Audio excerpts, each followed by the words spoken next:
Kui ma konkreetse sõnumi sain, et mina just sellise raamatu pean kirjutama, siis oligi see, et nädal hiljem peale seda seika tuli mulle Facebooki ette kuulutus raamatu kirjutamise väljakutse ja siis ma hakkasin nagu naerma, mõtlesin, et ei ole võimalik, et nagu kas nagu see tähendabki seda, et nüüd on nagu kindel, et nüüd ma hakkangi kirjutama raamatut.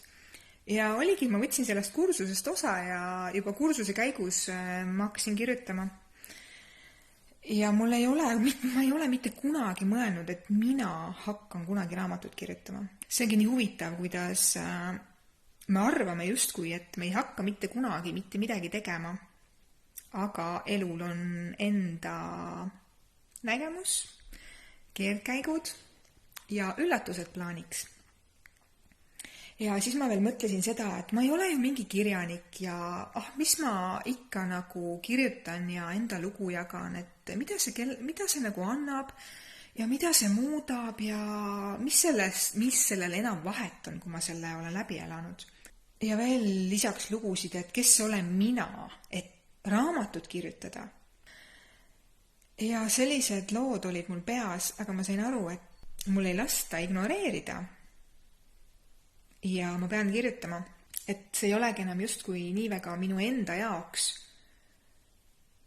vaid kellegi teise jaoks. Keegi küsib seda raamatut, ma ei tea kes, aga keegi küsib seda raamatut. Ja see, et ma septembrikuust olen enamus oma aja pannud sellele, et ma lihtsalt kirjutan, see on minu puhas rõõm. Sest et kui keegi küsib selle järele, siis see on meeletu tänu, et ma saan selle loo kirja panna ja keegi saab sellest inspiratsiooni. See on ju imeline, see on lihtsalt täiesti imeline.